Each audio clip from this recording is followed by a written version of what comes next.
week, how do they do that? Coventry car maker Peugeot gives us a peek behind the scenes on the set of its new commercial. T for one, we drive the latest car to roll out of Ford's Dagenham car plant.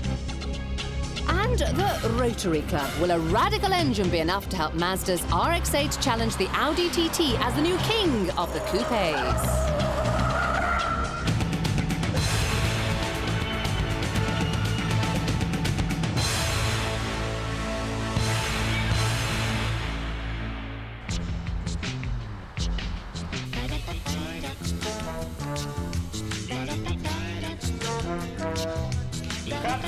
Go back in. Nice and quiet, please, lads. I'm trying to do a takeover here, if you don't mind. Let me tell you something. I don't know about you, but a lot of the junk that comes out of Hollywood these days leaves me absolutely cold. I get more entertainment from some of those car ads out there. And, you know, some of those car advertisements almost cost as much to make. Now, Peugeot, which has its UK base in Coventry, allowed us onto the set of its latest blockbuster advertisement. And they're even promising that if I behave myself, there's a hint that I might actually be able to make an appearance in the ad itself. Close the door? Yeah. Okay, rain's on. This tiny epic is being filmed on the streets of Paris, and the theme of Peugeot's ad? Envy. Everywhere our hero goes, someone wants to do the dirty on him. Or, strictly speaking, his motor. Cut! This lot must be costing millions to make. And with that sort of dosh, you need top talent. Where do the ad agencies look for it? Soho, London. When it comes to filmmakers, the Brits can still show the world a thing or two, I tell you. I mean, I have actually been on the set of a movie or two, and there's more kit and more people and more cameras, it seems to me, for this ad than even a Hollywood blockbuster. No wonder the bloody cars cost so much. Now, every great movie should have a handsome leading man. This one has Grigory, whatever his name is, a French-speaking Russian, very patient, and on this occasion at least, extremely wet. When we asked him what he thought of director Fred Bond, his reply wouldn't have disappointed the audience at an Oscar ceremony. It's wonderful. Fred is wonderful. I'm very, very proud to work with him. As the circus moves from location to location, in the next scene, Greg is about to be upstaged by Joanna. Charged with capturing this rather surreal moment on celluloid is cameraman John Lynch. What's going to happen is we're going to drop this very nice piano from a great height and smash it into the car, thus proving that you should buy one. Can we drop it now for the camera here?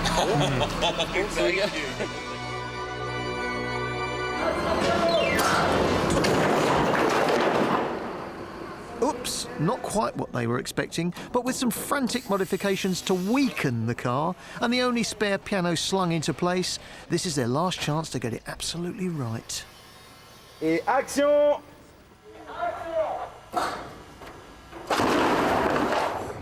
They were only supposed to blow the bloody doors off.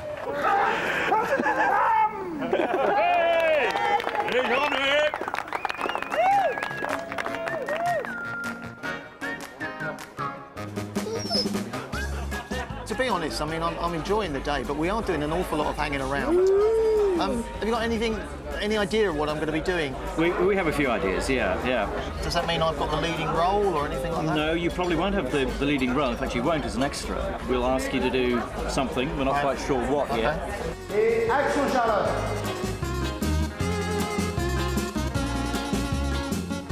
Can you give me some advice, some tips?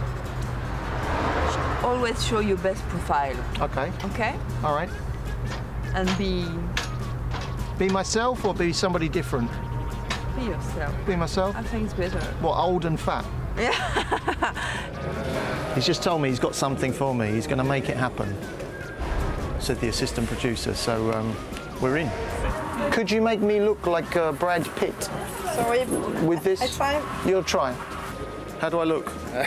You look great. You liar. Meet your girlfriend? Yeah, we've met. We met earlier.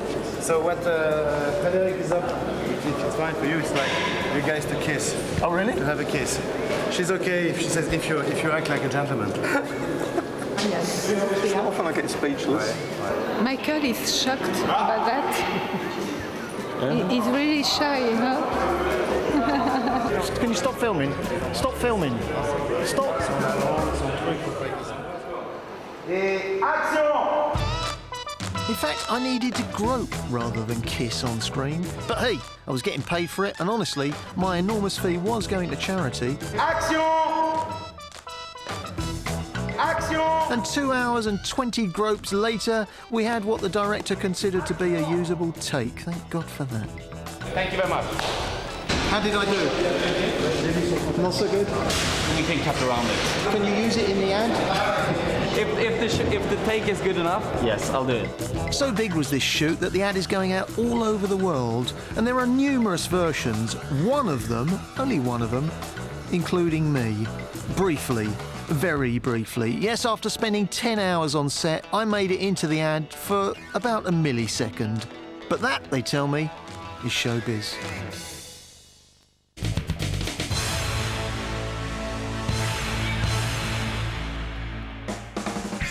The silent movies made the Model T a star, but they needn't have bothered.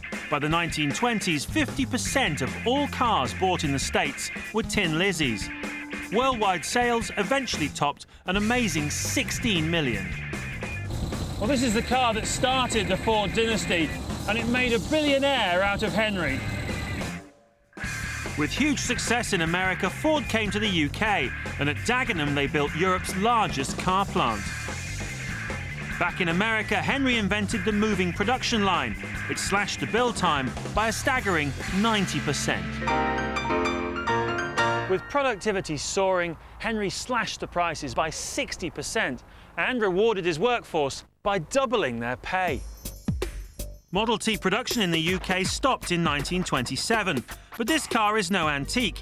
It's one of 6 brand new Model Ts that have been built as part of Ford's 100th anniversary celebrations.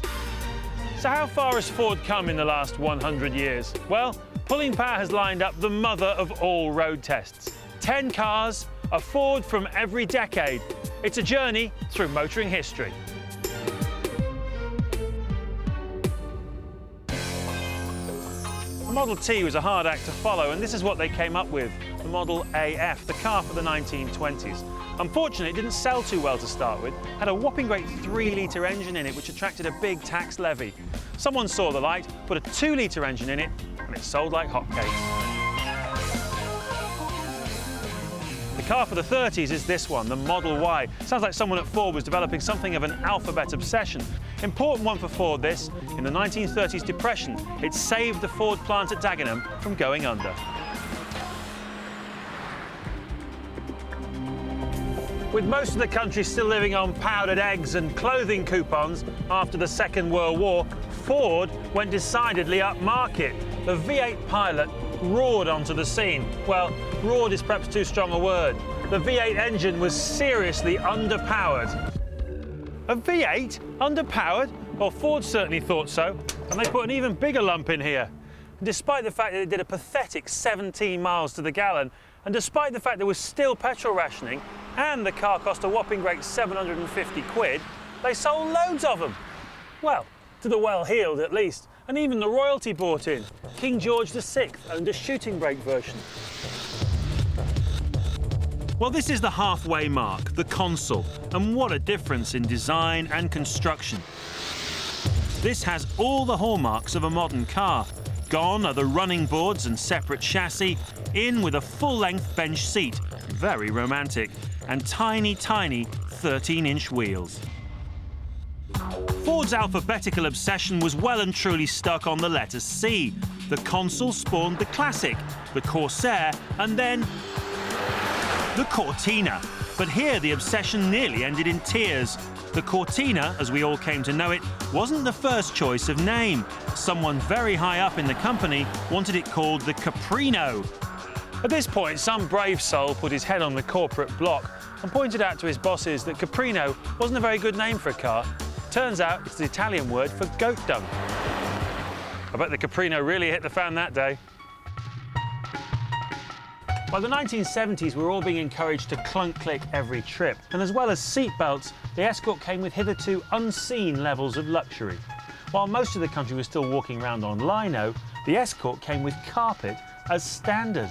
What decadence. But some cars were anything but standard. Hotted-up versions gave birth to the Boy Racer. And this was the Boy Racer's car, developed right here at Dunton in Essex, the Capri 280. My dad had one of these. I did thousands of miles in it as a teenager. It was dead sexy.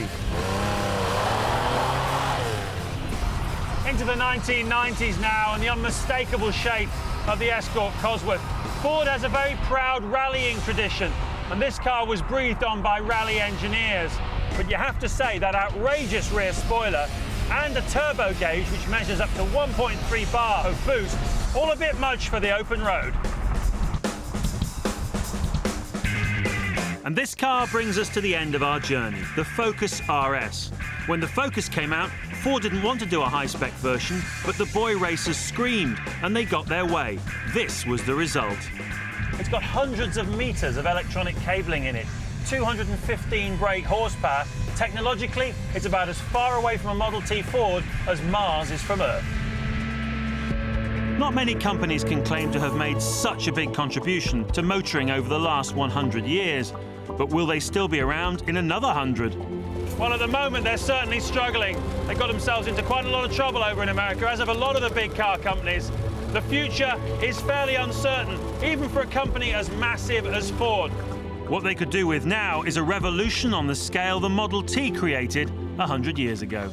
Happy birthday, Ford. Well, it may not be quite as revolutionary as the Model T, but elsewhere in the mighty Ford empire, something is stirring. After the break, we test drive the radical Mazda RX-8.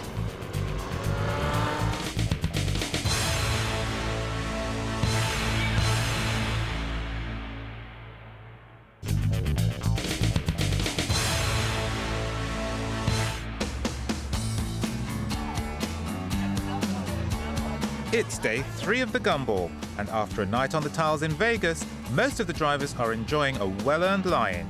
I, on the other hand, am on the road at 6 a.m. The Lotus developed a problem en route from Reno, and unless I get it fixed, I'm not going anywhere. So here we are, it's bright and early, and last night over dinner, I had a chat with a few guys, and it looks like there might be a chance we could get this car fixed. So I'm off to a local garage, and it's fingers crossed. The other Gumballers will be meeting here in a couple of hours for breakfast before heading out to Tucson, so time is of the essence. Well, we can't get any gears. Okay. So, like, we've been driving in fourth, we can't change down, or we can't do anything. Oh, let's get it up in the air. Okay, man, thanks.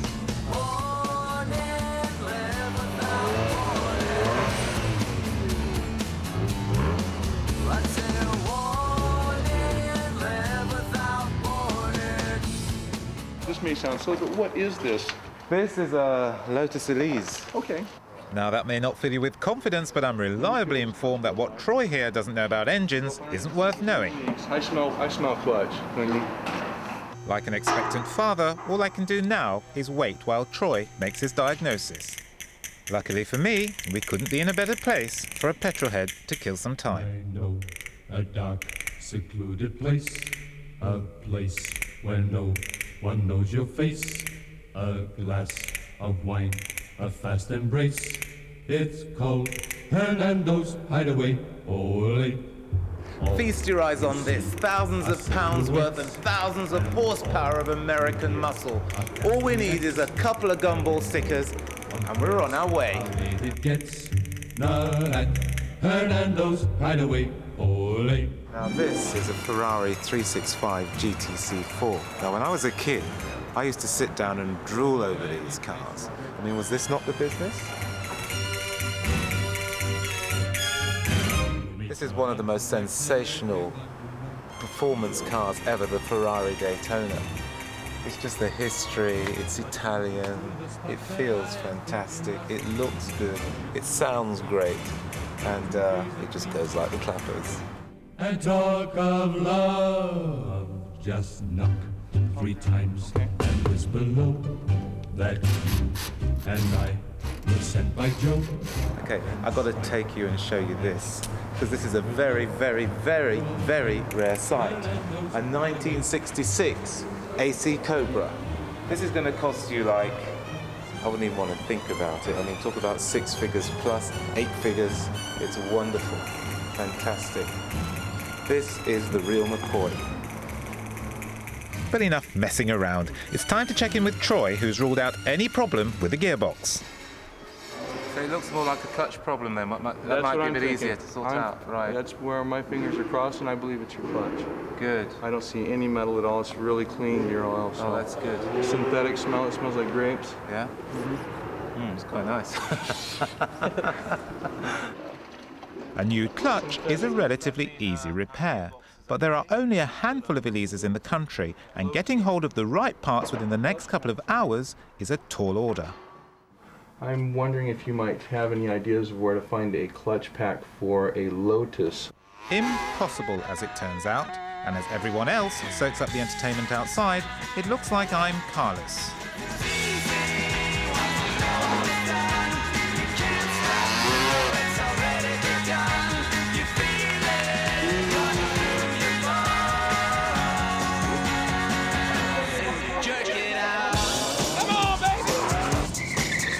As the rest of the guys leave Vegas and head east over the Hoover Dam to Arizona, time for me is running out.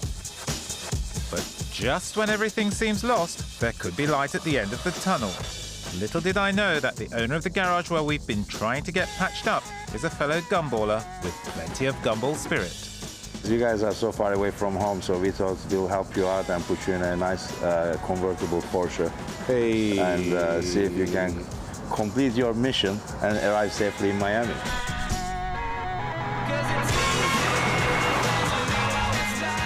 The only trouble is we can't get our hands on the 911 until we reach San Antonio, 24 hours down the road. In the meantime, we're just going to have to improvise. Not exactly a gumball classic, but at least I'm back on the road in our Camera Cruise rented Ford Taurus. We're already 3 hours behind the front runners who are going twice as fast. It's going to be a long drive, but we're still in the gumball, and it's next stop Tucson.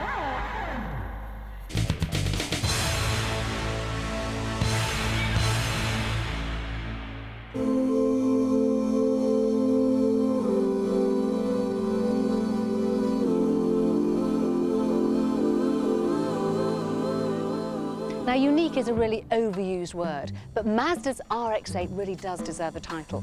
It's not often on Pulling Power we get the combination all in one car of futuristic styling and radical engineering.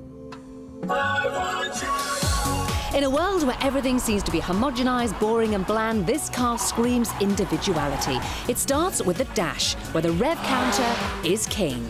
Listen to this, listen to this. Very distinctive sound. Mazda claims a 0 to 60 of around 6.5 seconds and an obscene top speed for this new coupe.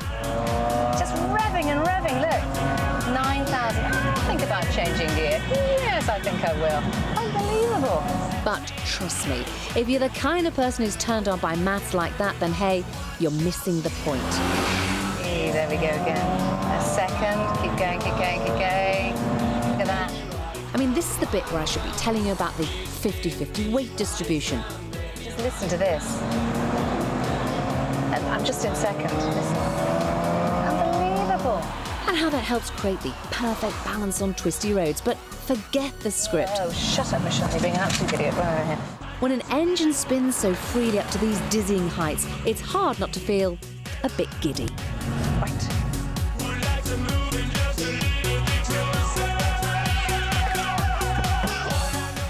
So the question is it practical? After all, if you're going to use a car every day, it's got to have a reasonably sized boot. So take a look at this.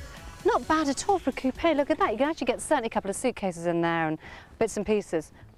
But what's really ingenious about this car, come with me, is this. Look at the doors. Front door opens, and the back one opens outwards, which means it's terribly easy to get in. Won't kids just love this as well? Really tricksy, very ingenious. And the seats themselves are actually full size. But the most radical thing about this car is under that bonnet. A 1.3-litre engine pumping out almost 230 brake horsepower. And here's the secret behind all those revs. The RX-8 is powered by a rotary engine. Now, Mazda have been playing around with this technology since the 1960s. As this cutaway model shows, instead of conventional pistons pumping away inside cylinders, it uses a spinning rotor that creates 3 chambers into which the air and fuel is injected and burnt. 2 of these spin away at the heart of this car, balancing each other out to create an incredibly smooth power delivery. Plus, this type of engine weighs less than you'd expect, which Mazda's boffins claim helps create a perfectly balanced car. Well, the only way to explore that, though, is on the test track.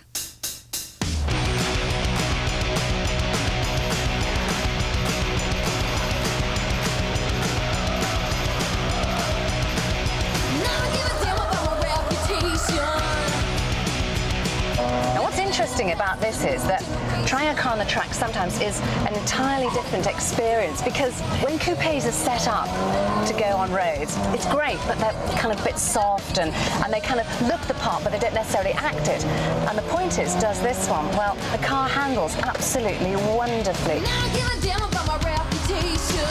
It's just a hoot. Woo! That's one cone gone. It's just such fun, and I just feel totally confident. Now, on the road, I felt really confident with it. It felt very balanced. It felt very secure. I mean, look at this. It's just lovely to drive. It's a real hoot. So, yes, it's a coupe, but yes, it handles like a sports car. You bet. RX-8 pricing starts at 20k for the entry-level car, and you can add another couple of grand for this higher power version, which seems very good value. But as they say, there's no gain without pain, and the trade-off for this rev-happy machine is in fuel consumption. Expect no more than around 25 mpg. Reliability may have been a problem in the past for rotary engine cars, but Mazda's reputation for building trouble-free cars is second to none, and we'd expect the RX-8 to be hassle-free. This car could never have come out of Coventry or Munich. It's Japanese through and through. But will it tempt Audi TT owners out of their cars? Well, the TT might have the benefit of four-wheel drive and catwalk styling, but there's no doubt in my mind that the rear-wheel drive RX-8 is more fun. Which is the best? Well, that's a bit like comparing Kylie Minogue with Kelly Osbourne. It's all down to taste. And of course, don't forget the other newcomer on the block. We'd also heartily recommend the very capable Nissan 350Z, which Mike Rutherford tested earlier in the series. 3 coupes, one with a remarkable new engine. It's enough to make your head spin. Like a record, baby.